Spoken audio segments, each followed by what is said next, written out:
નમસ્કાર દર્શક મિત્રો, બુધવારના બોમ્બના એક નવા એપિસોડમાં આપનું હાર્દિક સ્વાગત છે. દર્શક મિત્રો, એક લગ્ન વિશેના સમાચાર એક લોકલ ડિજિટલ ફોર્મ ઉપર જોયા અને આ એ સમાચારનું વિશ્લેષણ એ હૃદયસ્પર્શી હતું અને હૃદયસ્પર્શી વિશ્લેષણ એ આપની સમક્ષ મૂકવાનો આ અમારો પ્રયાસ છે.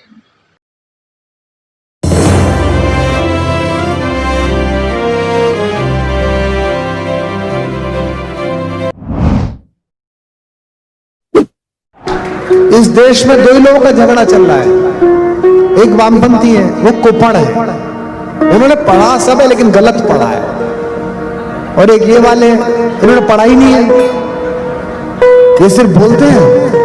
हमारे वेदों में देखे नहीं है कैसे हैं. बहुत पुरानी नहीं, 2 साल पहले की बात है जब कुमार विश्वास ने रामकथा के मंच से यह बात कही थी. वो घटना उज्जैन में हुई थी. पिटने का पूरा भय था, इसलिए तथाकथित महाकवि माफी मांगकर बच निकले थे. कोई कल्पना नहीं कर सकता था कि राष्ट्रीय स्वयंसेवक संघ के जिन करोड़ों स्वयंसेवकों को लेकर अपमानजनक टिप्पणी की गई थी, उसी का शीर्ष नेतृत्व इसे ऐसे भुला देगा मानो कुछ हुआ ही नहीं.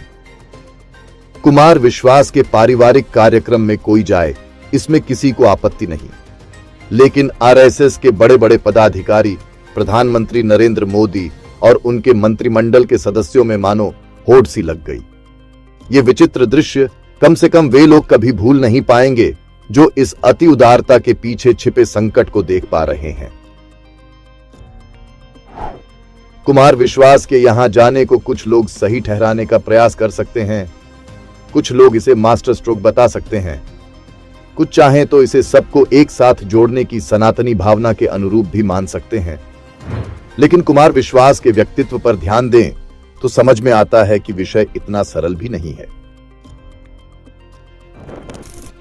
कुमार विश्वास ही वो व्यक्ति था जिसने 2014 के लोकसभा चुनाव में सार्वजनिक मंचों से भक्त शब्द को गाली की तरह प्रयोग करना आरंभ किया था. कांग्रेसी कुशासन से त्रस्त होकर जिस भी हिंदू ने नरेंद्र मोदी को देश का प्रधानमंत्री बनाने का सपना देखा, उन सबको भक्त कहकर खारिज करने का श्रेय इन्हीं महोदय को जाता है. बाद में भी प्रधानमंत्री से लेकर भाजपा और संघ के प्रति इनका जहर समय समय पर निकलता रहता था.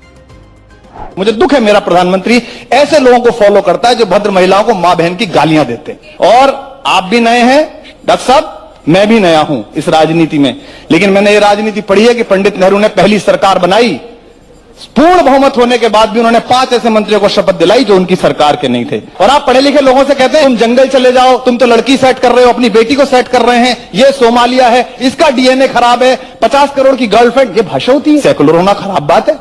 बाबा साहब भीमराव अंबेडकर की भूमिका में लिखा हुआ है सेकुलर. आप मना करिए, मैं सेकुलर नहीं हूं. आपने वहां विदेश में जाके मजाक उड़ा दी भारत की. यार कुमार, एक दूसरे को लेकर चलिएगा. और एक बात और बता दे, जो आज साहिब मसनद हैं इनसे सीखिए. इनको भी बहुत था, जो आज साहिब मसनद हैं कल नहीं होंगे, किराएदार हैं, जाति मकान थोड़ी है. लेकिन तभी अरविंद केजरीवाल के साथ इनकी महत्वाकांक्षा का टकराव हो गया. उस गिरोह से लात मारकर निकाल दिए गए जिसके जरिए नेता बनने चले थे.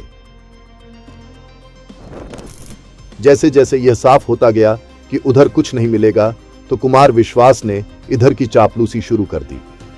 सीआईए की फंडिंग से हुए कथित भ्रष्टाचार विरोधी आंदोलन से पैदा हुए, लेकिन रातों रात राष्ट्रवादी बन गए. हालांकि दूसरा पैर कांग्रेस में भी मजबूती से जमाए रखा. 2018 में राजस्थान में जब अशोक गहलोत सरकार बनी, तो उसने कुमार विश्वास की पत्नी को राजस्थान लोक सेवा आयोग का सदस्य नियुक्त किया. यह पूरी तरह से राजनीतिक नियुक्ति होती है. वहां रहते हुए उन पर भर्तियों में घोटाले और रिश्वतखोरी तक के आरोप लगे. कुमार विश्वास की बेटी की शादी में राजस्थान कांग्रेस के नेता गोविंद सिंह डोटासरा भी आए थे. ये वही व्यक्ति है जिसने शिक्षा मंत्री बनते ही सबसे पहले स्कूली पुस्तकों में लिखवाया कि हल्दी घाटी के युद्ध में महाराणा प्रताप अकबर के हाथों हार गए थे. गोविंद सिंह डोटासरा अपने मुगल प्रेम और महाराणा प्रताप से घृणा के लिए जाने जाते रहे हैं. कवि सम्मेलनों में महाराणा प्रताप की वीरता की कविताएं सुनाकर पैसे बटोरने वाले कुमार विश्वास की गोविंद डोटासरा से यह दोस्ती क्या विचित्र नहीं लगती।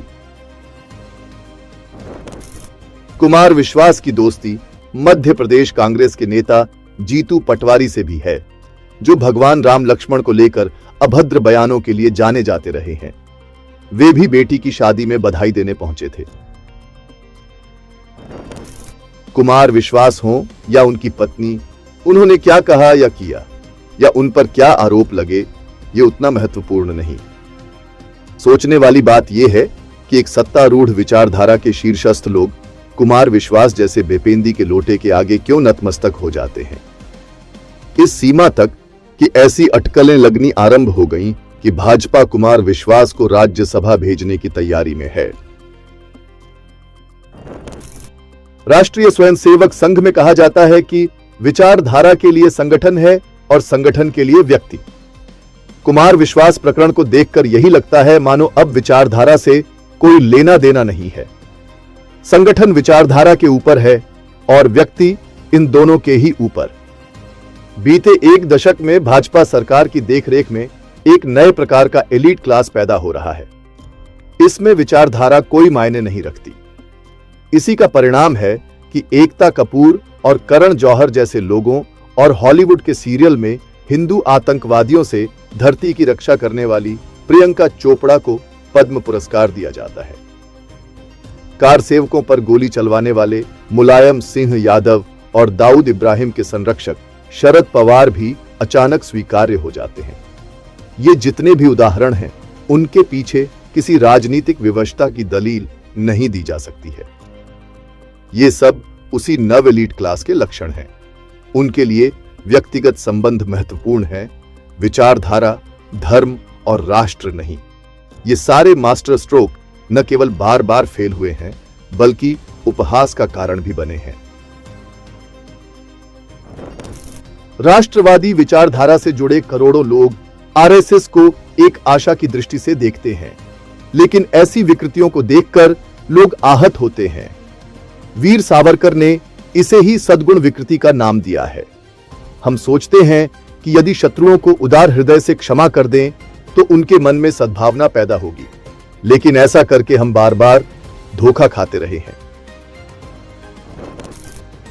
यह बात सत्य है कि किसी भी युद्ध में विभीषण उपयोगी होते हैं, लेकिन यह भी नहीं भूलना चाहिए कि भारतीय समाज ने विभीषणों को कभी सिर पर नहीं बिठाया। हमारी संस्कृति में शत्रु की भी बेटी के विवाह में सहयोग करना सिखाया जाता है, लेकिन यह केवल सहयोग तक ही सीमित होना चाहिए। ऐसा भी न हो कि कोई दुष्ट ही सगा लगने लगे और उसकी दुष्टताएं हम भूल जाएं।